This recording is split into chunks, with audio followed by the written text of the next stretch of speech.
इलाहाबाद विश्वविद्यालय का ये छात्र संघ भवन है। पीछे मेरे जो इमारत दिख रही है ये छात्र संघ भवन इसको कहते हैं। शहीद लाल पद्मधर की ये प्रतिमा है। इलाहाबाद विश्वविद्यालय से जो लोग भी परिचित होंगे, जुड़े होंगे, इन दोनों जगहों को वो लोग जानते हैं और सभी लोग उसको पहचानते भी हैं। बहुत जो नहीं भी जुड़े हैं उनमें से भी बहुत सारे लोग होंगे जो इस जगह को जानते होंगे। हमारे साथ बहुत से छात्र हैं ये, और करीब 2 साल के बाद अब विश्वविद्यालय या कॉलेज परिसर अब खुले हैं तो छात्र लोग आए हैं। चुनावी माहौल जो है वो भी काफ़ी तेज़ी पकड़ता जा रहा है इलाहाबाद में, और यहाँ के आसपास के जो ज़िले हैं वहाँ 27 फरवरी को चुनाव होने हैं। इन छात्रों से हम बात करते हैं कि अभी पहले तो आपसे हम यही बात करते हैं कि 2 साल के बाद कैंपस में आ रहे हो, ये जो मुझे आप लोगों को दिख रहे होंगे यूनिफॉर्म में, ये सारे BA LLB के छात्र हैं और उसमें ड्रेस कोड है। वैसे विश्वविद्यालय में मैं एक बार देख के हैरान रह गया कि कैसे ड्रेस पहन के बच्चे आ रहे हैं जी। तो कैसे 2 साल बाद कैंपस खुल रहा है। तो सर्वप्रथम तो आपका धन्यवाद कि आपने मौका दिया हम लोग को। और जैसा कि आपने बताया कि हम लोग के फैकल्टी में ड्रेस कोड है। हाँ, हम लोग का प्रोफेशनल कोर्स है और यहाँ पर लगभग जितने ही प्रोफेशनल कोर्सेज हैं तो उसमें ड्रेस कोड भी चलता है। और बात करेंगे अगर विश्वविद्यालय खुलने की, तो हम लोग के लिए भी जो भी हम लोग क्योंकि ये इन बीते 2 सालों में कई तरह की गतिविधियाँ जो रही हैं वो हम लोग की रुक गई हैं, चाहे शैक्षणिक गतिविधियाँ हो, चाहे हम लोग का कोई भी व्यक्तित्व का विकास होना हो। क्योंकि एक तरह से अगर परिसर में कोई भी छात्र आता है तो एक बार जब परिसर में उसने कदम रखा, वहीं से उसका जो व्यक्तित्व विकास होता है वो होने लगता है। लेकिन इन सब चीज़ों से हम लोग पिछले 2 सालों से दूर थे। ऑनलाइन परीक्षा हो, चाहे ऑनलाइन क्लास हो, हम लोग पूरा का पूरा जो भी हम लोग का पूरा ऑफलाइन एक इकोसिस्टम होता था वो सब हम लोग भूल चुके थे। कहने का मतलब अभी आपसे और चर्चा करते हैं कि यानी जो 2 साल के बाद आप परिसर में आ रहे हैं तो छात्र उत्साहित हैं, और चूंकि नए स्टूडेंट हैं, इससे पहले सीधे स्कूलों में रहे होंगे जहां से इन्होंने 10+2 की पढ़ाई की होगी। आपका क्या नाम है? आपका नाम क्या है? मेरा नाम अभिनव मिश्रा है और मैं हमारा नाम प्रवक्ता जी है। प्रवक्ता जी नाम है, मतलब यही असली नाम है? हाँ, मैं समाजवादी छात्र सभा का प्रवक्ता हूँ। अच्छा। बाकी आप क्वेश्चन पूछिए, क्या पूछना? अच्छा, मतलब आपका नहीं, आप अपना नाम बताइए। प्रवक्ता जी तो आपके मित्र लोग कहते हो। नहीं, हमारा नाम ही है। अच्छा, आपका नाम ही प्रवक्ता जी है। तब अगर मैं हंस रहा हूँ तो आप क्षमा कीजिएगा, मुझे लगा कि है। ठीक है, तो ये छात्र यहाँ पे आप क्या करते हैं? हम यहाँ के MSc के स्टूडेंट्स हैं। MSc के स्टूडेंट हैं, सिविल की तैयारी कर रहे हैं। तो क्या लग रहा है अभी ये बिल्कुल परिसर ऐसे समय में खुला है जब यहाँ पे चुनावी माहौल भी चरम पर है? हाँ सर, उसका दिख रहा है विश्वविद्यालय में? नहीं, विश्वविद्यालय में चुनावी माहौल ये है कि पिछले 2 सालों से आप जिस तरह से देख सकते हैं, बीजेपी सरकार सत्तारूढ़ केंद्र व प्रदेश की लगातार छात्रों के हित और जो है क्या कहते हैं उत्थान की जो गलत कार्य आताई प्रशासन ने उठाया था, ये बहुत निंदनीय है। आप देख सकते हैं कि विश्वविद्यालय ने लगातार पिछले 2 सालों से कोई कोरोना प्रोटोकॉल के तहत स्कूल या कॉलेज खोलने का काम नहीं किया। जी सीधे बिल्कुल मुद्दे पर आ गए। जी हाँ। और उत्तर प्रदेश के अंदर इसका एकमात्र कारण प्रदेश और केंद्र की सरकार है। क्योंकि हम कहते हैं चोर को मत पकड़िए, चोर के अम्मा को पकड़िए। क्योंकि अगर आप चोर के अम्मा को पकड़ेंगे तभी चोर संतुष्ट हो। क्या ऐसा कर दिया प्रदेश की और देश की सरकार ने कि आप इतने खफा हैं? तुरंत आप बिल्कुल। हाँ, बिल्कुल। क्योंकि उत्तर प्रदेश की सरकार, बताइए 2-3 काम आप, हाँ बिल्कुल, इसलिए खपा हैं कि जो है क्या कहते हैं कोरोना काल में इलाहाबाद यूनिवर्सिटी ने जिस तरीके छात्रों के साथ दुर्व्यवहार किया और उनके भविष्य साथ चौपट करने का कार्य किया, वो बहुत निंदनीय और बहुत दुर्भाग्यपूर्ण है। अब सरकार, केंद्र सरकार, एचआरटी मंत्रालय लगातार आंख मूंद के देखता रहा कि सिविल लाइन्स खुल गए थे लेकिन विश्वविद्यालय क्लासेस नहीं खुली थी। ये बताइए, लड़का इंटर पास करने के बाद लगातार अगर 2 साल तक क्लास नहीं करेगा, 1 मिनट पहले बात पूरी बात खत्म है। अगर वो क्लास नहीं करेगा तो उसके व्यक्तित्व का विकास कैसे होगा? और जब उसके व्यक्तित्व का विकास नहीं होगा तो हमारी एक नहीं 2 नस्लें अगर खराब हो जाएंगी। आप बताइए, अगर ऐसे पानी बह रहा हो और पानी को बीच से काट दिया जाए, उसके बाद फिर 1 मिनट 1 सेकेंड, ये और लोगों को और बात कर लेने दीजिए ना। हाँ, ये कह रहे हैं प्रवक्ता जी कि 2 साल, खैर 2 साल तो कोविड के कारण वो सारे ही परिसर बंद रहे, कि केवल यही नहीं बंद रहा, लेकिन बाकी जो चीज़ें ये इन्होंने कही हैं, आपसे वरिष्ठ हैं, आप लोग यंग हैं, आपको क्या लग रहा है? सर, मेरा नाम आराध्य पाठक है। मुझे लगता है कि कुछ समय ऐसे थे जब खोला जा सकता था पर खोला नहीं गया। पर उससे दिक्कत ये होता कि थोड़ा खोलना बंद कई बच्चे जो बाहर से हैं उनको यूनिवर्सिटी खुलने पे आना पड़ता है। जैसे ये लोग हैं, ये लोग अभी अभी आए हैं, रूम का खोजना पड़ा है। अगर बीच में खोलते फिर बंद करते, पता ही था वेव्स आने वाली हैं, इसीलिए 2 साल तक बंद किया। और ये नहीं है, ऑनलाइन क्लास हम लोग की BLB की काफ़ी अच्छी चली। थोड़ा मैं सहमत हूँ कि जो पर्सनैलिटी डेवलपमेंट है वो नहीं हो पाया, पर क्लासेज अच्छी चली, टीचर्स ने बहुत मेहनत भी किया है, इसलिए। और मुझे नहीं लगता गवर्नमेंट की कोई इसमें हम लोग को हसीना चाहिए। अच्छा, इसमें आपको गवर्नमेंट की कोई ऐसी भूमिका आपको नहीं लगती है? हाँ बताइए जी, बताइए। मेरा नाम मसूद अंसारी, छात्र नेता इलाहाबाद विश्वविद्यालय। सबसे पहली बात, अगर लगातार बात करें क्रमबद्ध तरीके से, तो हमारे यहाँ जिस प्रकार से 2018 के बाद से केंद्र सरकार कह लीजिए या विश्वविद्यालय प्रशासन को कह लीजिए, जिस प्रकार से जब यहाँ पर शिक्षक संघ का चुनाव हुआ, उसी कोरोना पीरियड में कर्मचारी संघ का चुनाव हुआ, अध्यक्ष महामंत्री उसमें चुने गए और यहाँ पे ढोल ताशों के साथ रैलियाँ निकाली गई। उसी बीच में जो छात्रों का संघ है, जो मुखर होकर पूरे देश के अंदर अपने विपक्ष होने का एक मजबूत दावे पेश करता है, छात्र संघों पर ताला बंद करा, छात्र राजनीति को दमन करने का जो प्रयास किया जा रहा है, कतई न्याय संगत नहीं है, ना ही ये कल्याण संगत है। और हम बताते चले, अभी हमारे यहाँ जो बच्चे ऑनलाइन ऑफलाइन के मुद्दे पर लड़ाई लड़ रहे हैं, उसका एक बहुत बड़ा वजह यह है कि बताइए आप, BSc का जो छात्र पढ़ता है उसके यहाँ होते हैं 15-15, 12-12 उसके प्रैक्टिकल होते हैं। अब 17 दिन मान लीजिए जो है 1 महीने का हवाला दिया गया ना, उसमें जो 17 दिन है वो वर्किंग पीरियड है, वर्किंग पीरियड 17 दिन है, उसमें उसको 12 करना है। ठीक, अगर उस जो प्रोफेसर जो पढ़ाता है, मुझे, मैं आपकी बात समझ गया। मुझको ये बताइए, आप ही बताइए कि अगर इसी में विश्वविद्यालय खोल दिया जाता, कॉलेज खोल दिए जाते, तो हम ही आप उसकी आलोचना करते, विरोध में आते कि यहाँ कोविड का। देखिए एक समय ऐसा था कि तमाम चीज़ें, आपकी ये बात ये जायज़ है कि बहुत सारे चुनाव कराए गए, पंचायत चुनाव भी उसमें हुए, कई स्टेट, हाँ स्टेट के आपको बता रहा हूँ, बातें सुन लीजिए ना। वो मतलब कहने का ये है कि ठीक है, आप अगर नहीं खोल पाए किसी भी कारणवश, खोल सकते थे आप, क्योंकि आपके पास क्षमता थी। उसी कोरोना काल में जब हम लोग ज्ञापन लिखते लिखते थक गए, MHRD से लेकर स्वास्थ्य मंत्रालय तक यहाँ पे सैनिटाइजर की व्यवस्था कर दी जाए, सैनिटाइजर टनल लगा दिया जाए, तो यहाँ पर कोई भी कुछ नहीं हुआ। तो हम छात्रों ने सैनिटाइजर अपने कंधों पर टांग करके पूरे कैंपस को इसलिए सैनिटाइज किया ताकि हमारे जो कर्मचारी जो यहाँ हमारे पिता के समान, उनको कोई नुकसान न होने पाए। अब उसमें समझिए बात क्या है, बात यहाँ पर फंस रही है ना, छात्रों के भविष्य का सवाल है। मैं आंदोलन देख रहा हूँ, लगातार पहले दिन से उसमें लगा हुआ हूँ। बातें ये है कि अब छात्र, एक जो प्रोफेसर जो पढ़ाता है 1 हफ्ते के अंदर उसको एक ही क्लास लेना है। अब आप बच्चों के हित में जाइए। आपने इससे पूर्व में ऑनलाइन परीक्षा जब कराया है, जब ऑनलाइन आपने पेपर पढ़ाया है, तो आप उनके कहने पर ऑनलाइन एग्जाम क्यों नहीं ले रहे हैं? जब आपने पढ़ाया जूम पर है, जब आपने सही बात है।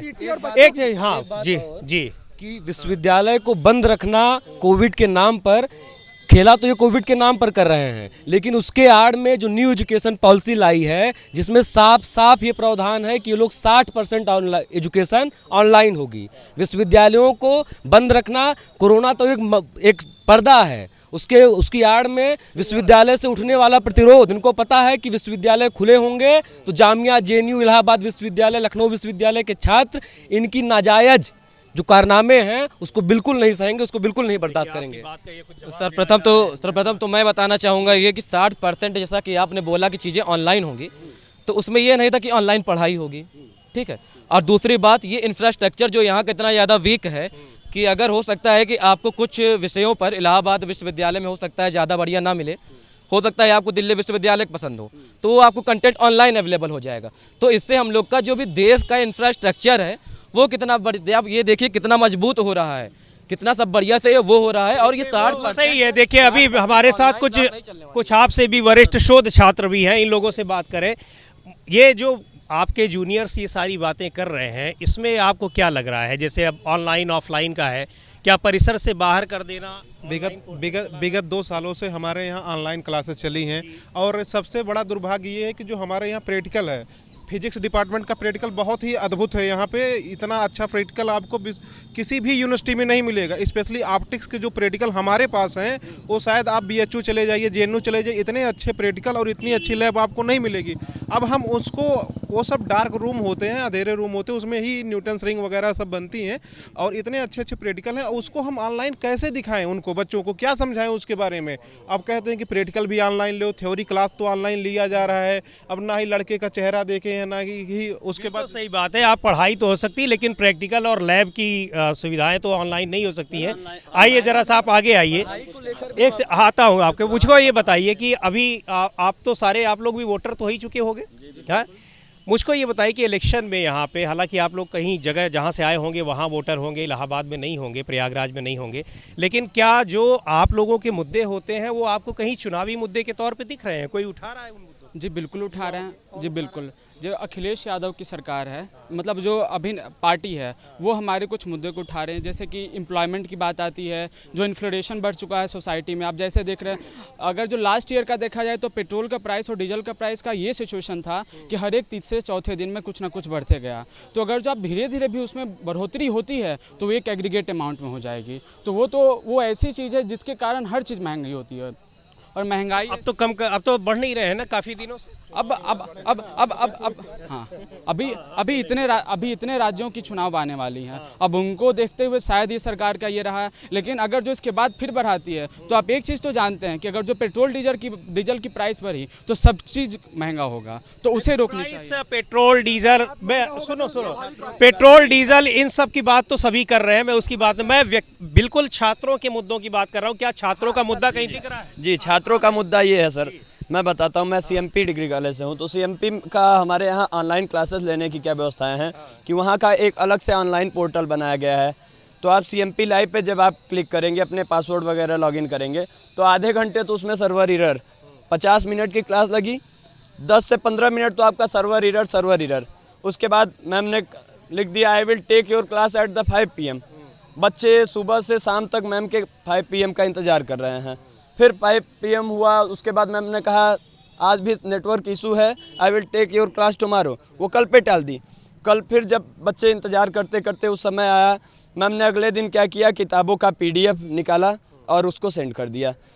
बच्चों को अगर PDF, अब ये सारी ऑनलाइन पढ़ाई की दिक्कतें हैं। जी, अगर PDF पढ़ सके, जिन समस्याओं के बारे में इन्होंने बताया, वो समस्या वो नेटवर्क की वजह से होती है। तो जैसे हमने देखा है हमारे साथ, जैसे हम सेंट्रल यूनिवर्सिटी ऑफ इलाहाबाद के लॉ फैकल्टी से हैं, तो हम लोगों के साथ ये समस्या नहीं आई है। हाँ, हालांकि थोड़ी बहुत समस्याएं आती है। अब नेटवर्क है, टेक्नोलॉजी है, कभी ना कभी फेल होती है, लेकिन हमेशा ये जो आप बता रहे हैं, सुनिए, ये मैं इस चीज़ को क्लेरिफाई कर दूं। ये जो छात्र हैं, क्या नाम आपका है?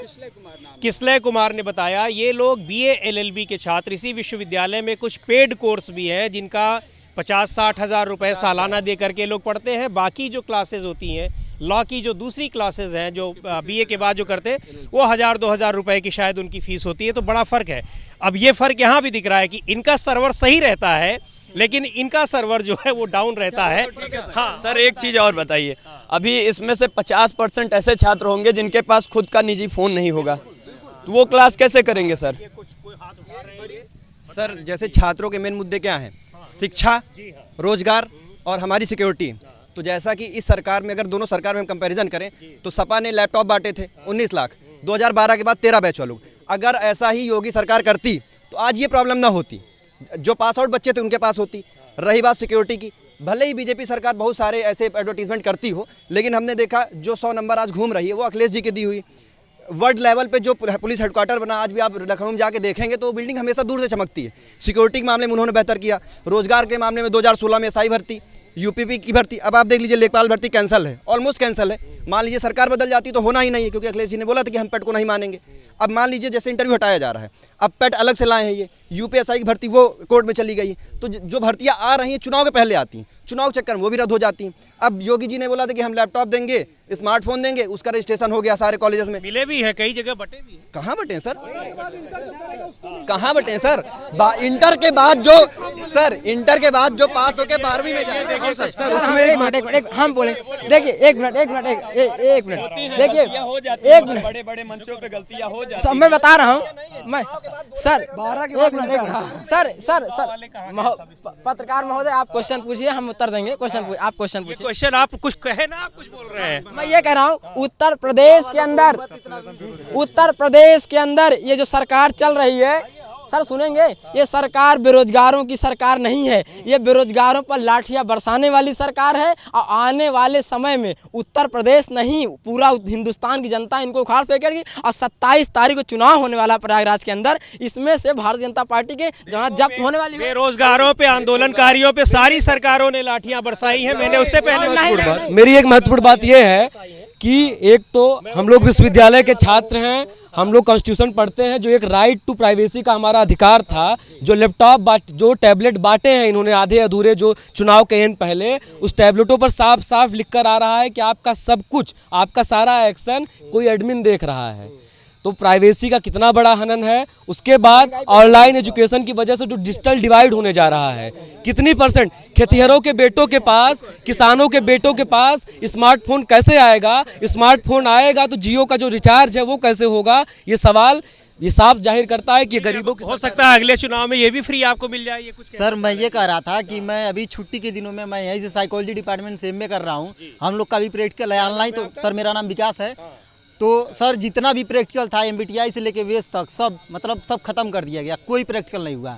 और रही बात सर ऑनलाइन क्लास की, तो मैं देवरिया जिले के एक गांव से बिलोंग करता हूं। गांव में मतलब नेटवर्क नहीं पकड़ता है, उसके लिए जाना पड़ता है बारी में समझ रहे होंगे, बगीचा को कहते हैं। तो हम कोट पैंट पहन के मतलब अगर रहते हैं तो हमारे लिए ऑनलाइन खूब मजा आता है।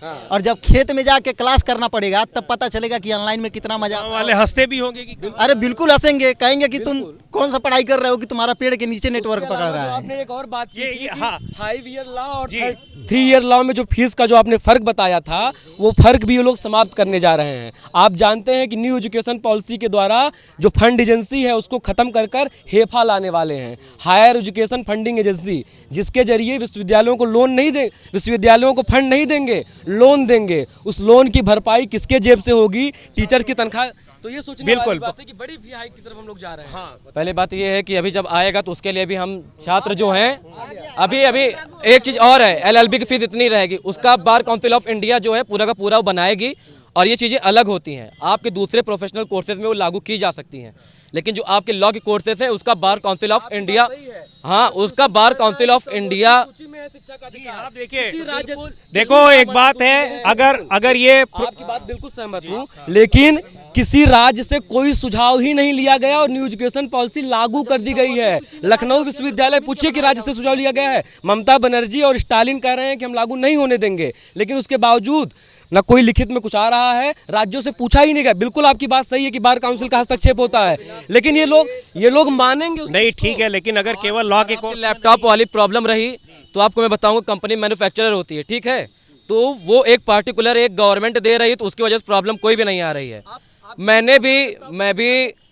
मैं आपको बता रहा हूँ कि पहली बात कि गवर्नमेंट का एक जो पूरा एक वहाँ सॉफ्टवेयर डाला गया है, 2-3 चीजें उसमें है, ठीक है। सरकार का भी बटा था, उसमें अखिलेश यादव जी की चित्र आती थी, उसमें भी सारे सिस्टम अखिलेश यादव जी के होते थे। अखिलेश जी की चित्र आती थी।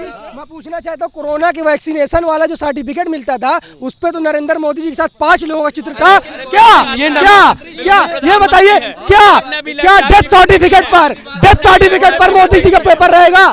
डेथ सर्टिफिकेट पर फोटो रहेगा? आटे पर दे रहे हैं। कोरोना से मरने वाले डेथ सर्टिफिकेट पर ही मोदी जी की फोटो रहेगी, ये तय करेंगे। बिल्कुल भाई, ये बताइए ना एक बात,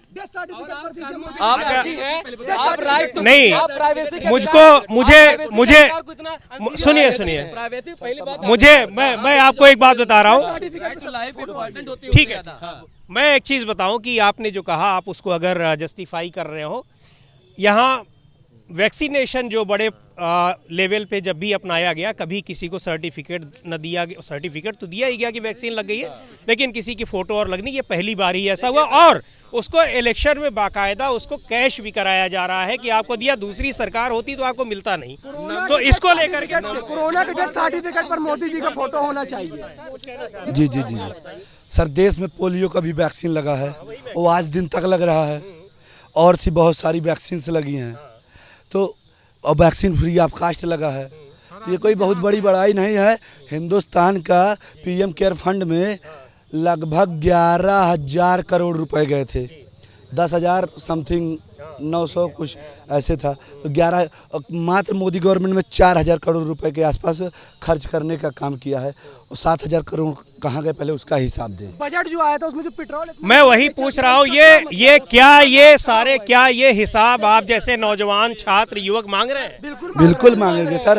वो पैसा हमने दिया है, हमारे माँ बाप ने दिया है, किसान ने दिया है, मजदूर ने दिया है। सर पोलियो को इरेडिकेट करने में बहुत समय लगा था, और वैक्सीनेशन इतने बड़े लेवल पे, जो डेवलप कंट्रीज में नहीं कर पाया वो हमने यहाँ पे किया है। तो हमको लगता किसने नहीं किया, सबने किया है।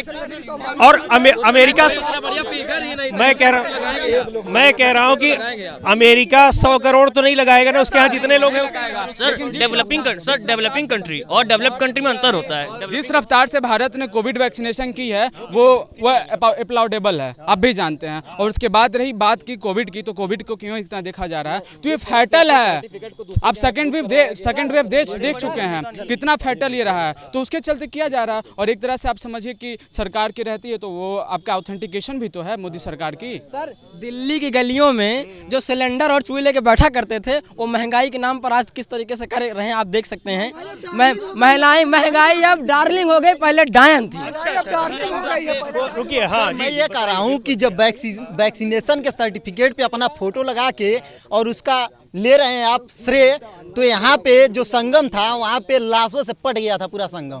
ऐसे लाशें, मतलब हवा चलती थी तो धूल उड़ता था तो लाशें दिखती थी। उसका श्रेय कब लेंगे मोदी जी? उसका भी तो श्रेय लें किसी। अच्छा, मैं एक्चुअली आप छात्रों से बात कर रहे हैं, ये तो मैं जहाँ जहाँ जा रहा हूँ सबसे इन मुद्दों पे बात कर रहा हूँ। मुझे लगा कि छात्रों के सामने छात्र लोग मुझे अपने इश्यूज पर, अपने मुद्दों पर, युवाओं के मुद्दों पर कुछ बात करेंगे, रोजगार के मुद्दे पर। खास तौर पर ये शहर ऐसा है कि जो कि प्रतियोगी परीक्षाओं की तैयारी के लिए जाना जाता है। क्या प्रतियोगी परीक्षाएं, ये सारी चीजें इसमें मुद्दा है? हाँ बताइए सर। 2000 जी सर, उतना ही बहुत है आप। सर 2006-07 में जब मैं आया था यहाँ का पूरा छात्र हूँ मैं, अभी SBI में आया था। उस समय सर देखते थे SSC, बैंक, रेलवे और PCS, IAS और इंजीनियरिंग और मेडिकल की तैयारी करने वाले तमाम डेलीगेसी में लोग रहते थे। आज उनका अभाव किस कारण से है? अगर उस तरह से रोजगार आ रहे होते तो क्या उस मात्रा में तैयारी करने वाले ना होते? जैसे अभी NTPC और ग्रुप D का वो फरवरी 2019 में फॉर्म निकला, आज तक उसकी परीक्षा तक नहीं हो सकी ग्रुप D की ना। तो फिर सर कितना हम वेट कर। ये सवाल इनसे नवनीत जी से हम पूछते हैं। नवनीत जी, आपको लग रहा है कि जो पहले यहाँ का प्रतियोगी माहौल हुआ करता था, शैक्षणिक माहौल हुआ करता था, वो कुछ काफ़ी हद तक वो डैमेज? सर 2013 का आप SSC का एडवर्टीजमेंट देखिएगा, वो किताबों में एक दिन मैं दुर्भाग्य से पलट रहा था तो उसमें मिला था, उसमें 16,000 वैकेंसियाँ SSC CGL की थी। आज आप देखेंगे 3,000 4,000 आती हैं, और उसमें 26 या 31 प्रकार की वैकेंसियाँ, जो ये नारकोटिक्स डिपार्टमेंट है, इनकम टैक्स है, CDA पेंशन ऑफिस है, AG ऑफिस है, दुनिया भर की जो ऑफिसें हैं सेंट्रल गवर्नमेंट की हैं, वो सब की सब उसी के ज़रिए भर्तियाँ लेती हैं। हम तो कहते हैं यूनिवर्सिटीज़ की भी, जो ये नॉन टीचिंग है, ये यूनिवर्सिटीज़ की भी ले ले SSC, और वो साफ़ सुथरी तरीके से यहाँ पे तो कराए कम से कम छात्रों को। हाँ जी, बेरोजगार अगर बात करते हैं, जिसे मान लीजिए प्रदेश सरकार जो ढिंडोरा पीट रही पूरे में कि हमारे यहाँ जो है, मतलब मान लीजिए सुरक्षा बहुत अच्छी थी। अब NCRB का आप डाटा देखेंगे, सबसे खराब हालात उत्तर प्रदेश के, चाहे लूट का मामला हो, चाहे रेप का मामला हो, चाहे अपहरण का मामला हो। जिला पंचायत के चुनाव में आपने देखो किस प्रकार से महिलाओं के ब्लाउज को, उनके गिरेबान को खींचा गया है, कतई न्याय संगत नहीं है। अभी आप देखिए वर्तमान में इसी इलाहाबाद के अंदर फार्मों को गोरी में जिस प्रकार से 4 रेप किया गया, उनके पूरे परिवार की हत्या कर दी गई। मतलब आप संतुष्ट नहीं है यहाँ के? ईश्वर शरण में सर, जैसे कि अभी दिसंबर की रिपोर्ट आई थी, मुझे एग्जैक्टली याद नहीं है, शायद अनएम्प्लॉयमेंट रेट 8% हो गया है, जो कि पिछले 3 दशक में सबसे ज़्यादा है। ऐसा तो नहीं कोरोना के बाद ही ऐसा हुआ है। दरअसल कारण क्या है सर, एक तो वैकेंसी बहुत कम आती है, और आती भी तो है 2-3 साल में फाइनल होती हैं। तो प्रतियोगी छात्र तो हर साल आ रहे हैं ना, बच्चे इंटर या फिर हाई स्कूल जो भी है सब पास करके हर साल आ रहे हैं, तो वो तो ना तो वैकेंसी बढ़ रही है। और सर जो पर ईयर वैकेंसीज आनी चाहिए थी, मुझे नहीं लगता बैंकिंग को छोड़ के, बैंकिंग सेक्टर में आज किसी भी क्षेत्र में पर ईयर वैकेंसी आती होंगी। जैसे लेखपाल है, वो 4 साल के बाद आती है। क्या लगता है कि जब सरकार, अगर आप बदल लेते हैं या सरकार बदलती है, तो क्या है, आपको लग रहा है कि वैकेंसी ज़्यादा आ जाएगी? सर जैसे कि हमें लगता है कि जैसे अखिलेश जी ने 2012 पहले जो उन्होंने वादे किए थे, काफ़ी हद तक उन्होंने पूरे किए, तो योगी जी ने जो वादे किए थे वो पूरे करने में नाकाम रहे। पूरे किए तो उन्होंने 4.5 लाख नौकरियां वो दे, 4.5 लाख नौकरियां अगर उन्होंने दिया है, तो मैं कहना चाहता हूँ कोई भी अगर उनका नुमाइंदा यहाँ मौजूद हो, वो हमको 10 भर्तियां क्लियर बता दे, कौन सी 10 भर्तियां क्लियर हुई। मैं बता रहा हूँ आपको, सारी भर्तियां इनकी बिना कोर्ट जाए क्लियर नहीं होती। ठीक, अब बताइए, जो आर्मी की लड़का तैयारी करता है, आप देखिए राजनाथ सिंह जी के जो है रैलियों में रोजगार के नारे लग रहे हैं, मुख्यमंत्री जी जा रहे हैं कहीं प्रोग्राम करने, उसकी तरफ मैं आपको बताऊं पिछली सरकार में भी, और यहाँ इलाहाबाद में मैं आया था, तो यहाँ लोग कहा करते थे कि कोई कंपटीशन होता है तो 4 चरणों में होता है, प्री होता है, मेंस होता है, इंटरव्यू होता है, उसके बाद कोर्ट होता है। तो यानी तब भी वैकेंसीज जो होती हैं, सुनिए वही 4 चरण अभी जो तमाम तरीके से चल रहा है। इस बार तो आलम ये हो गया है कि जो वैकेंसीज की जो पर्ची आउट हुए ना, बियर बार में यहीं पर लगा करके मशीनों के अंदर पर्चा छापा गया। वो पूरी तरह लीकेज वाली सरकार है। इस लीकेज वाली सरकार को मैं कह रहा हूँ हर सरकार में ऐसा क्यों होता है? सारी सरकारें ऐसा क्यों कर रही हैं? सारी सरकार फिर भी युवा नहीं चेत रहे हैं। युवा चेत चुका है। युवा हर साल 5 साल में उत्तर प्रदेश की सरकार बदलने का भी काम किया है। हर साल बदलेगा और हर सरकार आके ऐसे ही करेगी? नहीं, ऐसे कैसे करेगी? अखिलेश जी ने कर तो रही है। अखिलेश सरकार में हुआ, फिर ये सरकार भी कर रही है, आप फिर बदलोगे दूसरी सरकार भी करेगी। अगर आप कह रहे हो कि बदल रही है, देखिए सर, जो पारदर्शिता का हमारे पास आज उत्तर प्रदेश में भाजपा से सीधी फाइट लोग सपा की मान रहे हैं। कांग्रेस मुकाबले में है नहीं, बसपा मुकाबले में है नहीं, तो हम किसको अपना विकल्प मानेंगे? अखिलेश यादव को ही मानेंगे। हम विकल्प ही दे सकते हैं। हम सरकारें बदलने का ही हमारा काम है। हम क्या कर सकते हैं? उसमें विकल्प ही सपा है। सपा ने अपने वादों को पूरा किया और जिसमें असफल रही तो हमने भाजपा को मौका दिया। भाजपा तो पूरी तरह से लीकेज की सरकार है। जितने भी इनकी वैकेंसियाँ रहीं वो लगभग लीक है, पर्चे आउट हैं, पेपर बिके हैं। आप पैसे दीजिए। एसआई की वैकेंसी में आपका 145 नंबर, जो 160 क्वेश्चन में से 145 क्वेश्चन है, 145 क्वेश्चन कर रहे हैं और वो उन्हीं से सरकार के बारे में काफ़ी कुछ बता चुके हैं। मुझे लगता है कि काफ़ी बातें हो गई हैं और जो हमारे सुनने वाले देखने वाले हैं वो लोग काफ़ी कुछ जान गए हैं। और ये छात्रों की बात है। सपा की बात मैं सपा वालों से करूंगा, छात्रों से मैं उम्मीद नहीं करता हूं कि मैं सपा और भाजपा और कांग्रेस बसपा की बात करूं। तो छात्रों के साथ ये बातचीत रही। छात्रों के जो मुद्दे हैं, छात्रों की जो सोच है, वो भी आपने सुन लिया होगा, देख लिया होगा। ये इलाहाबाद विश्वविद्यालय का छात्र संघ भवन है। राजनीतिक रूप से निरपेक्ष यहाँ के छात्र होंगे ये हम नहीं सोचते थे, लेकिन उन्होंने अपनी जो राजनीतिक प्रतिबद्धता है वो भी दिखाई और राजनीति से किस तरीके से उनकी नाराज़गी है राजनीतिक दलों से, इसको भी उन्होंने बखूबी बता दिया है।